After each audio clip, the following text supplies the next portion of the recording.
The first recorded use of an auxiliary power unit was on a four-winged interceptor aircraft in the Great War in 1916.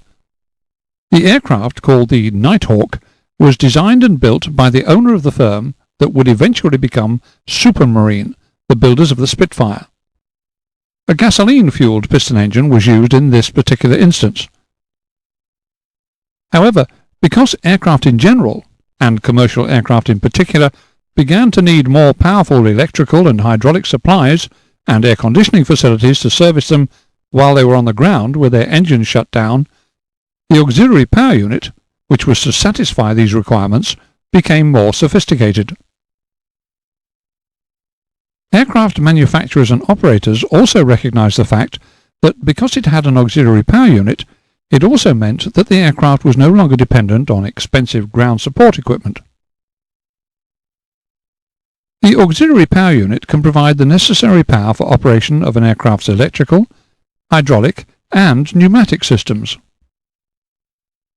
While earlier aircraft used the piston engine to drive their auxiliary power units, it soon became obvious that the gas turbine engine was safer, lighter, quieter, and more reliable.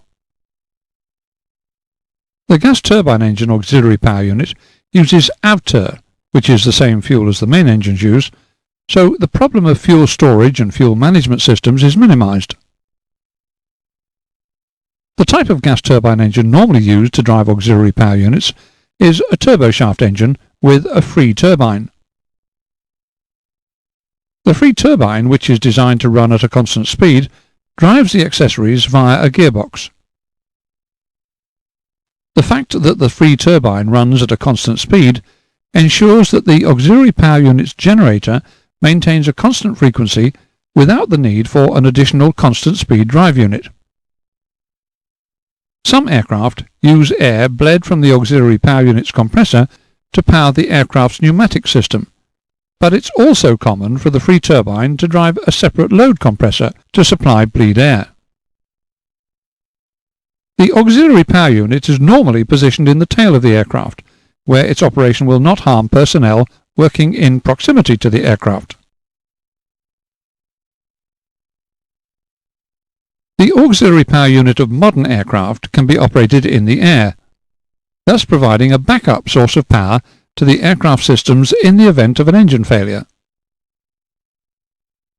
This ability to operate while airborne has become more important with the introduction of twin-engine aircraft, which are now flying long-haul routes under Extended Twin Operations (ETOPS) regulations.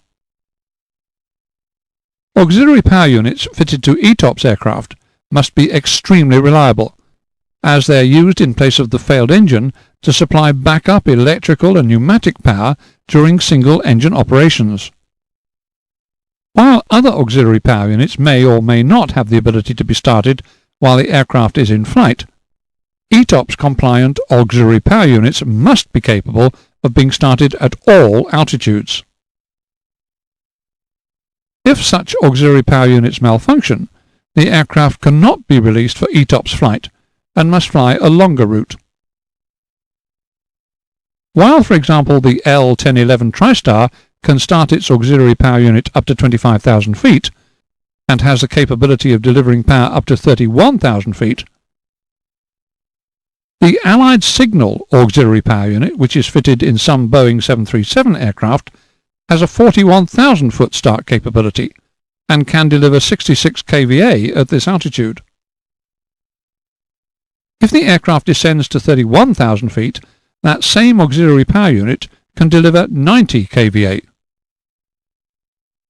Other 737 aircraft may have Garrett or Sunstrand auxiliary power units fitted. These units have a maximum recommended start altitude of 25,000 feet and are only rated at 55 kVA. These two auxiliary power unit control panels from the Boeing 767 and the Airbus A320 aircraft illustrate that the pilot has very little control or indication of what's happening on the auxiliary power units fitted to modern aircraft. On older aircraft, such as the earlier Boeing 737 series, the auxiliary power unit panels incorporate load meters and EGT gauges, as well as indicator lights which warn of low oil quantity, low oil pressure, high oil temperature and overspeed. The auxiliary power unit's turboshaft engine is started by an electric starter motor powered from the aircraft battery, although some later model aircraft have a dedicated auxiliary power unit battery to preserve the aircraft batteries. When the auxiliary power unit is started, the RPM and EGT must be allowed to stabilize before it's used to power the aircraft systems. It is possible on older aircraft to see the RPM and EGT gauges. On more modern aircraft where gauges are not available, it may be possible to hear the APU RPM stabilize. The stabilization of the EGT should follow that very closely. The auxiliary power unit may not be able to completely power all of the aircraft systems. For instance, on some aircraft, the galley power will be load shed automatically if the auxiliary power unit load reaches a maximum value. Additionally, if the auxiliary power unit EGT reaches a predetermined figure, then the bleed air valve will begin to close, reducing the ability of the auxiliary power unit to supply the pneumatic system. It's usual for the auxiliary power unit to be operated for a cooling period of at least 1 minute with no pneumatic load prior to shutdown.